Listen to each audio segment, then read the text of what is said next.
Hi everybody! It is Reggie's cooking time. So today I made chicken Mirbella. I found it in one of my cookbooks that I bought at Barnes & Noble last week. So let me show you what it looks like. So this here is what I'm going to make. So let's get started. So let's go ahead and put the done one over here so it's out of the way. And I have more chicken this time, so I am going to put it in this foil pan. And I have my glass dish that I am going to start my marinade in. So they say it's Mediterranean, and I think that's because of the green olives and the prunes. So we'll see. So I am putting on some nice gloves for the chicken. So, and for this here, I did just go ahead and follow the recipe, but not really. So let's get the recipe. So I went to Barnes & Noble, and this is the book I got. Diabetic Cookbook. And here is the recipe. I'll go through the recipe because I'm not sure if you can see it because of the way I have the camera facing. So chicken Mirbella is 4 boneless chicken breasts, which I have right here. 4 boneless chicken breasts. They haven't been opened yet.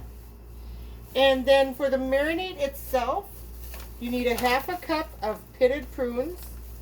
I just got the Our Family pitted prunes. And it calls for 1/2 cup. And I did this just by, there we go, using all my prunes. And then so there's the prunes.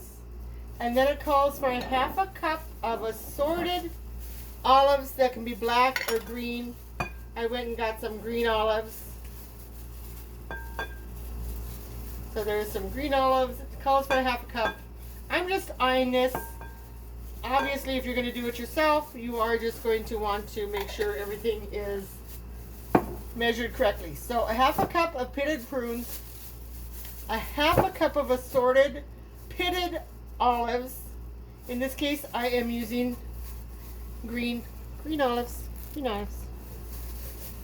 And then I have the oven preheated to 350. And then I'm going to use a 1/4 cup of light. It says white grape juice or dry white wine. So I went with the dry white wine because the alcohol content will cook out when you put it in the oven. So I'm using just some white cooking wine. And it calls for a 1/4 cup, 1/4 cup of white cooking wine. And I have some extra virgin olive oil. It calls for 2 tablespoons. So I'm just going to eye it again. 2 tablespoons. Obviously you can use a tablespoon, a measuring tablespoon. And then it calls for a tablespoon of capers. If I can get this open. Oh, let me take off my thing here. And here's the capers. I got organic capers. And let's see if we could just get a tablespoon here. And it is taking a lot of the juice. So, tablespoon of capers. I know some of this stuff you won't have in your house. And then it calls for a tablespoon of red wine vinegar. So I have some red cooking wine. You can use, I'd use vinegar, but I just have some red wine. And a clove, 1 minced garlic clove. And that you can either mince yourself, which I do have garlic, or you can do like I did, just get the little minced garlic. And this calls for a teaspoon. Let's see if I can get it open. There we go. A teaspoon. And this has a tablespoon, but it also has a teaspoon. So a teaspoon of minced garlic. If you like garlic like me, you can put in more, which I just did. And let me put the lids on these. And then back behind, I have some oregano. And it calls for 1 teaspoon of oregano.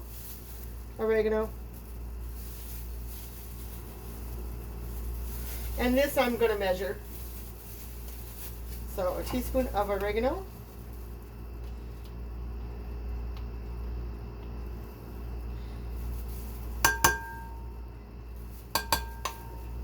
Little teaspoon of oregano.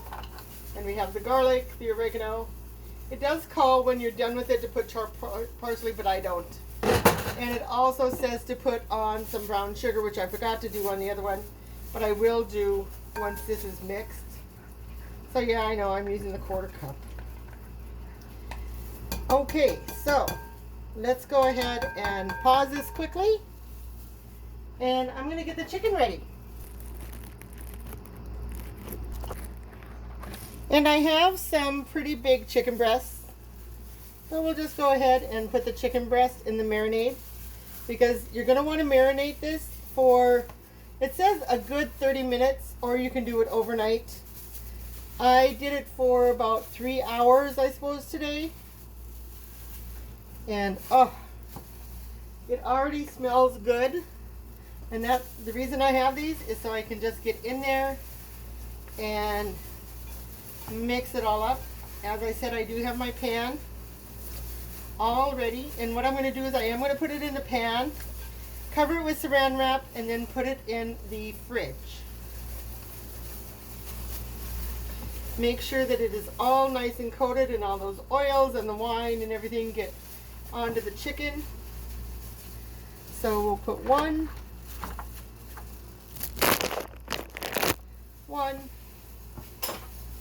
and then we have 2. I have 3, and here's 4, and then there's just room enough for this little baby one here, 5. And I'm going to mix this up just a little bit, pour it over the chicken. Again, I hope you can see this. If you can't, if you want me to do it again, I can certainly do that at a later time. And let's go ahead and rub this. Okay, let's move this over here. Let me check and see. Oh, you can see that real good. So I will put a pan underneath it, but see, you can see all the prunes, all the olives. And it doesn't look like it has very much moisture, so there's a little moisture on the end here. So let me get a pan. Just a cookie pan.